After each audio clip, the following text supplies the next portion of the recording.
Você vai aprender física, eu garanto.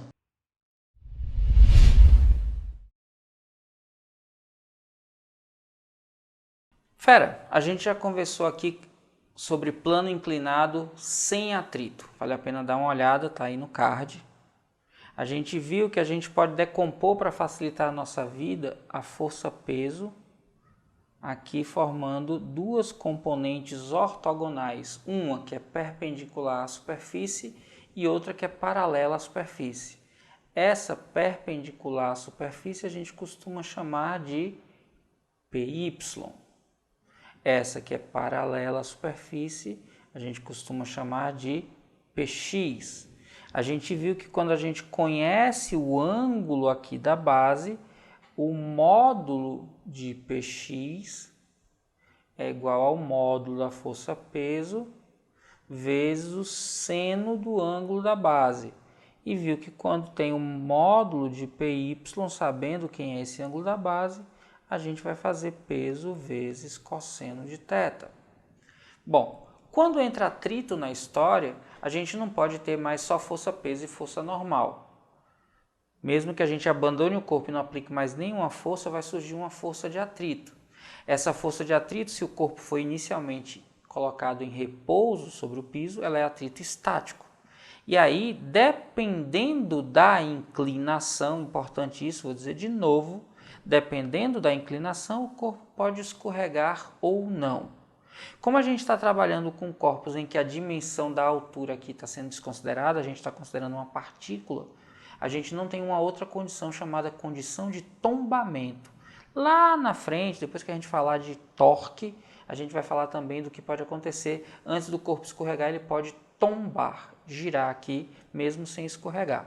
Por hora, a gente vai considerar só a possibilidade ou não de escorregamento. E aí, essa possibilidade ou não permite a determinação do coeficiente de atrito estático. Porque se eu coloco e não escorrega, o atrito é estático. E a gente percebe na prática que à medida que a gente vai variando o valor de θ cuidadosamente, existe um ângulo limite onde inicia o escorregamento. E aí, atenção, como o escorregamento vai ser ao longo da inclinação, aqui a força de atrito, olha só para onde ela vai apontar. Ela vai apontar paralela ao plano e no sentido contrário ao escorregamento. Inclusive, enquanto o corpo está parado, no sentido contrário à tendência de escorregamento. Nessa linha aqui eu tenho Px, então Px, Py normal. Eu teria então essas quatro forças que poderiam ser analisadas no movimento. Lembrando que Px e Py na verdade são componentes de uma única força, que é a força-peso. E aqui está a força normal. Lembrando que a normal é sempre perpendicular ao apoio e o apoio sempre está empurrando a força normal. Ora, para a gente determinar o coeficiente de atrito estático, lembra que o coeficiente de atrito estático só aparece na fórmula quando o atrito é máximo. Então a gente vai considerar o limite, a força máxima antes de acontecer o escorregamento. E aí, olha só, esse é o segredo. Na iminência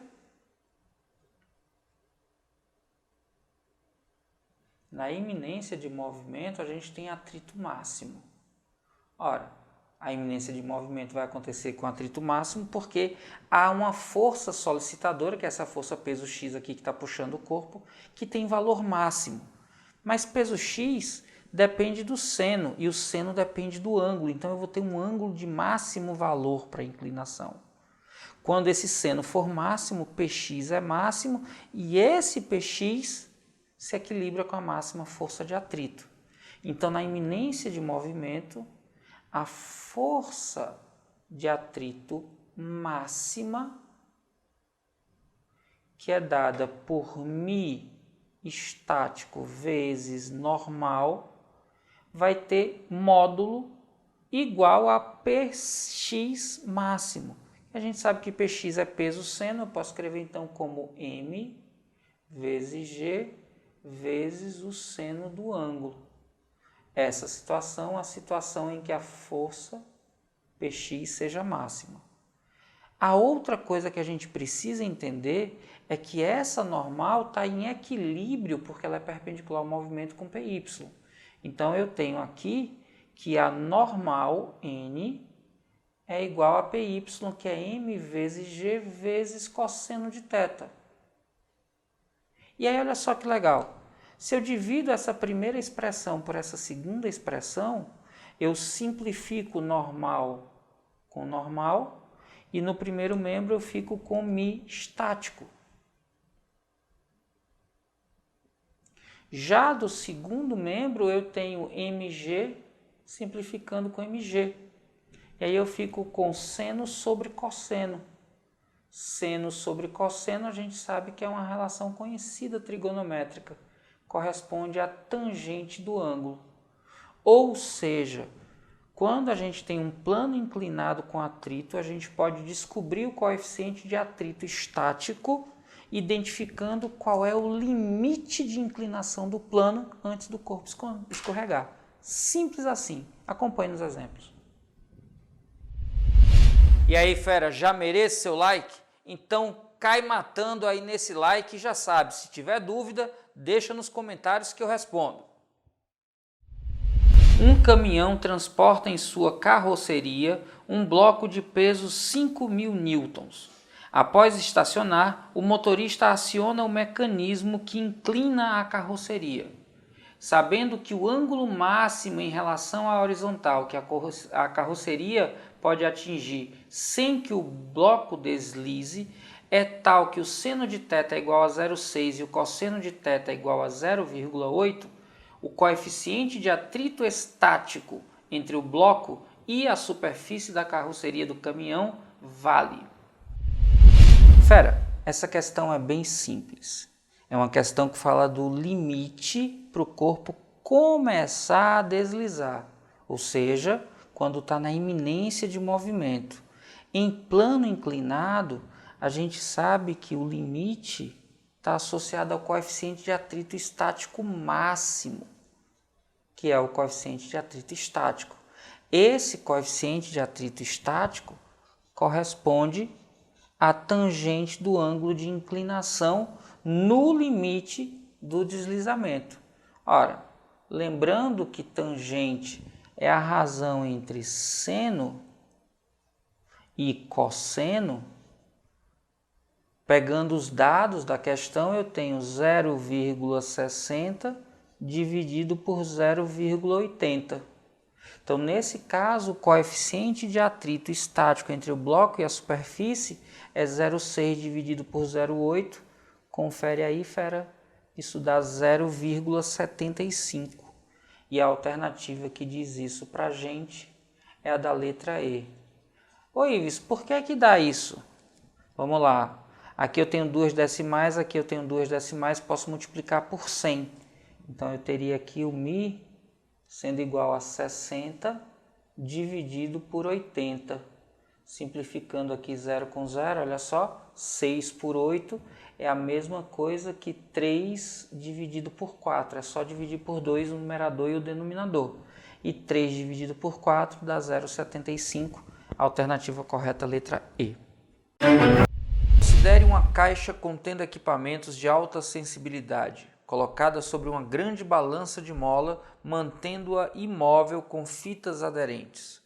O conjunto desliza para baixo com velocidade constante sobre uma rampa inclinada que forma um ângulo de 37 graus em relação a uma superfície horizontal.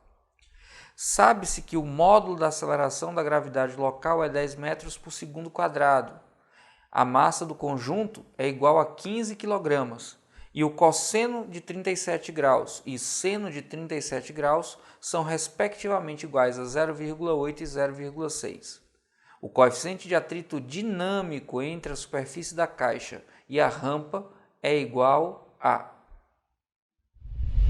Fera, plano inclinado, corpo escorregando, descendo com atrito.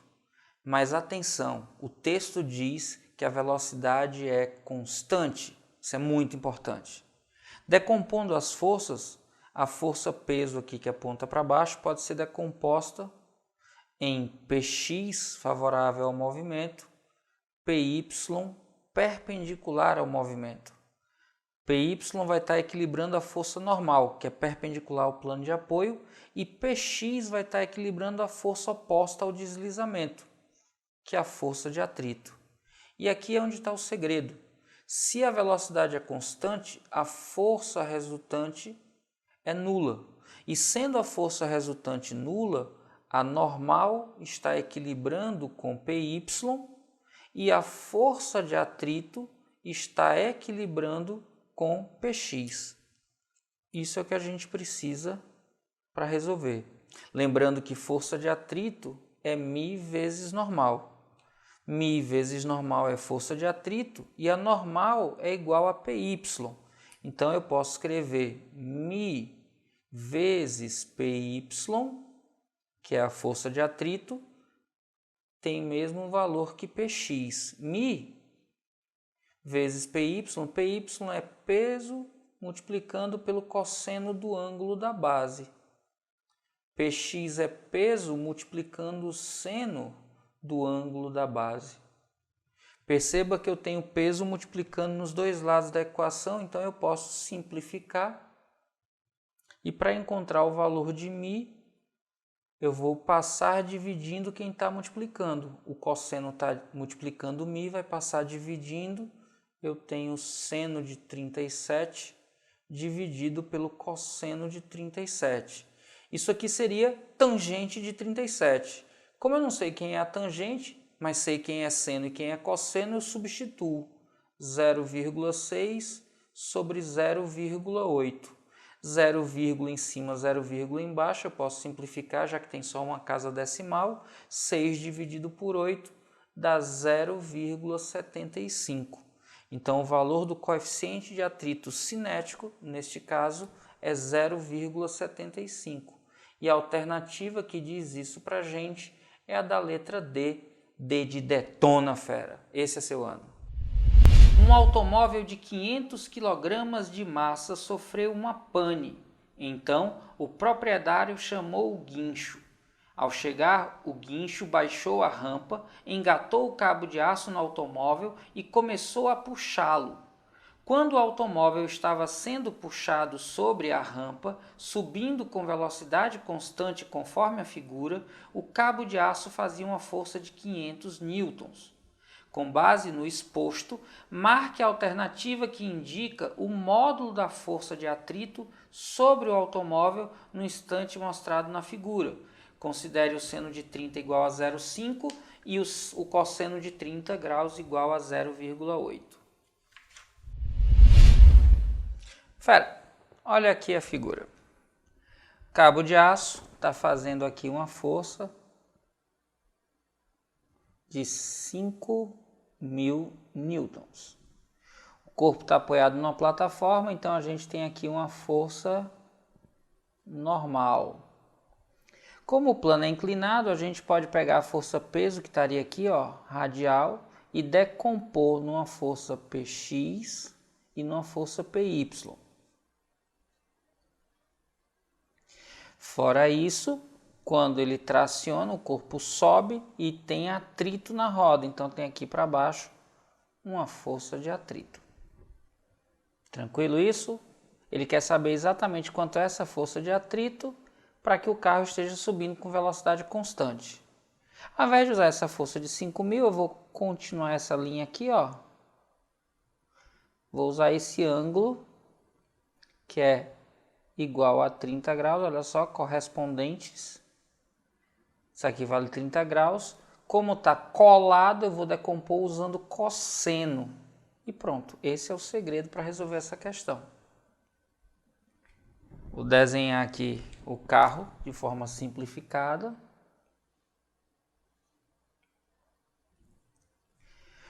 Como a corda está colada ao ângulo dessa componente, eu vou ter aqui para cima a tração vezes cosseno de 30 graus.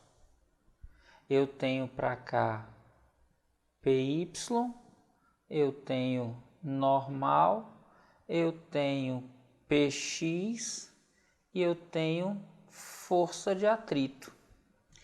Como eu tenho o corpo subindo com velocidade constante, a força resultante é obrigatoriamente igual a zero.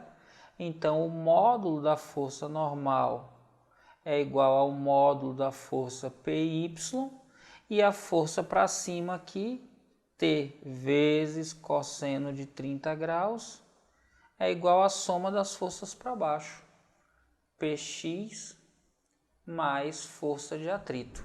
Pronto. Armei o nosso problema.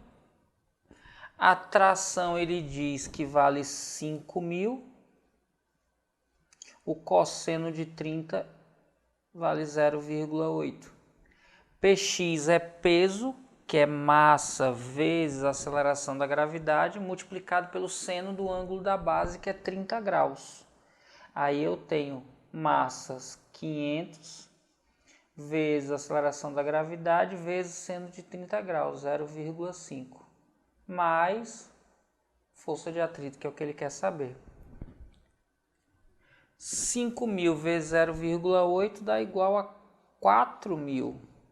Se 500 vezes 10 dá igual a 5.000 vezes 0,5 dá 2.500. Quando muda de membro, passa subtraindo.